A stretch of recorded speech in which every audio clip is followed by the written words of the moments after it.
Picture this 2015. A modern European nation, a cornerstone of Western thought, is just days away from complete financial implosion. Banks have slammed their doors shut, their ATMs spitting out nothing but error messages.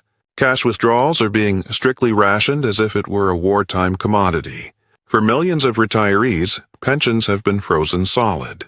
This wasn't some long-forgotten chapter from a history book. This was Greece, the very country that gifted the world democracy, philosophy, and even the concept of currency itself, now forced to negotiate its very survival with a cabal of international lenders. This isn't a story about some developing nation.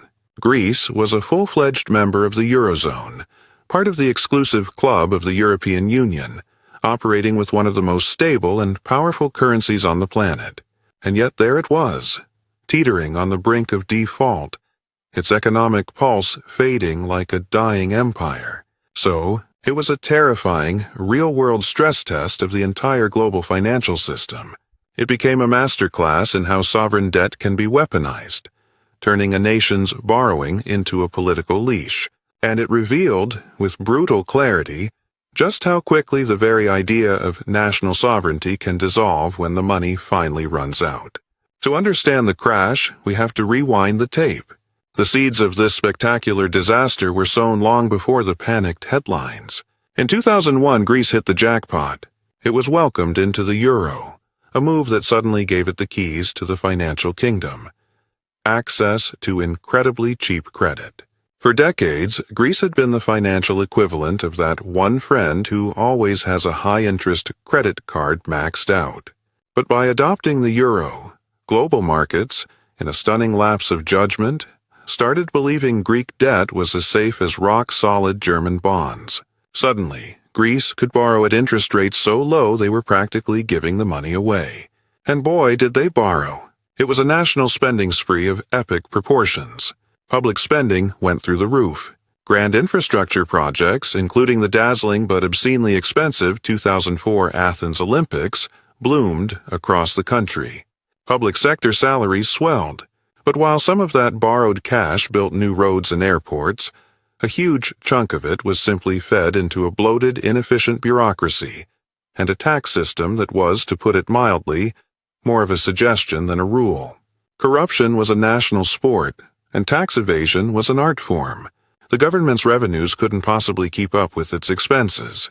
Beneath the sunny optimism of the 2000s, a mountain of debt was quietly growing, waiting for its moment. That moment arrived in 2008. When the global financial crisis detonated with the collapse of Lehman Brothers, the party music stopped. The tide of cheap money receded, and suddenly everyone could see who had been swimming naked. Investors, now terrified, started looking at government debt with a magnifying glass. And when they looked at Greece, they found that the government had been engaging in some creative accounting, with a little help from its friends on Wall Street. In late 2009, the bombshell dropped. Greece admitted it had been systematically lying about the size of its deficit for years. The real number was a staggering 15% of GDP, a figure that blew past the EU's legal limits. Confidence didn't just evaporate. It vanished in a puff of smoke. The cost for Greece to borrow money skyrocketed overnight, effectively locking it out of the financial markets. By 2010, backed into a corner, it had no choice but to go cap in hand to the European Union and the International Monetary Fund for a bailout. But here's the thing about bailouts. They're about as free as a prison lunch. The first rescue package, a cool $110 billion, came with a very long list of very painful strings attached. These austerity measures, massive spending cuts, crippling tax hikes, and radical pension reforms, were supposed to be the bitter medicine that would cure the economy. But here's the billion-dollar question that nobody wanted to answer. What happens when the medicine is more lethal than the disease? Instead of restoring confidence, austerity plunged Greece into an economic death spiral. The economy didn't just shrink. It collapsed. Unemployment exploded, reaching a horrifying 27% by 2013. For young people, the figure was a soul-crushing 60%. Public hospitals ran out of basic supplies. And the debt, the very monster these measures were meant to slay, just kept getting bigger. It's a cruel bit of financial math.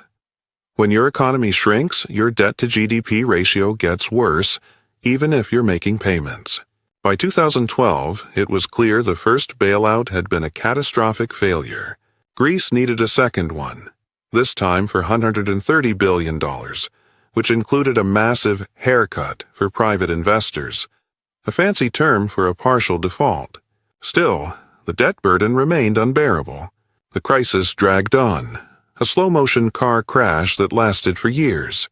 In 2015, the left-wing Syriza government, swept to power on an anti-austerity promise, defiantly held a referendum on the creditors' terms. The Greek people voted a resounding no.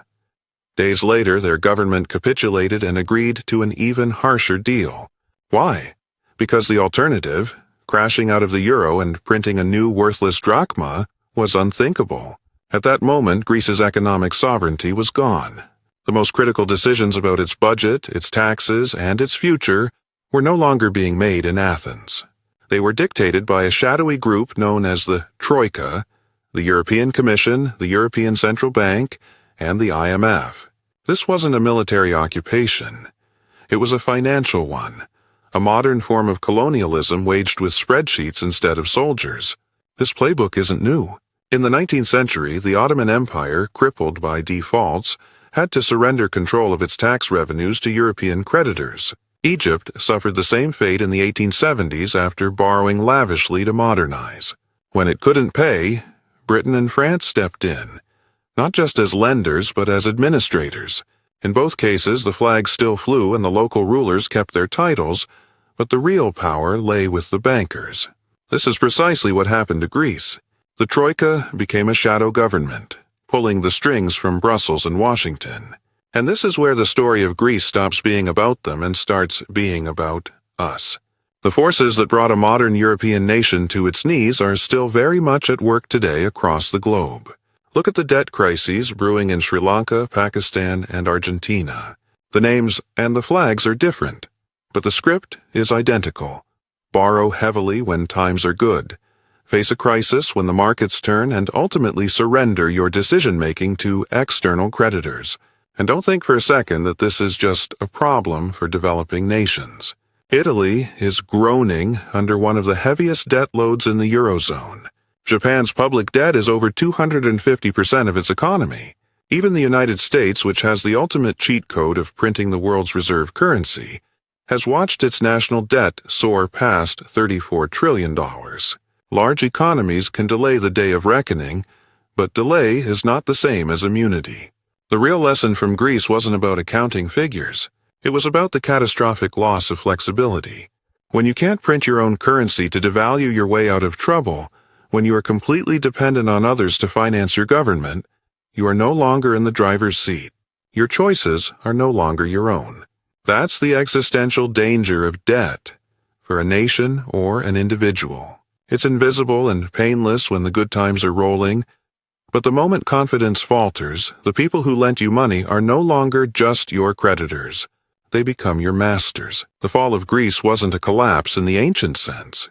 No armies stormed the gates of Athens, but in every way that mattered it was a complete surrender of sovereignty.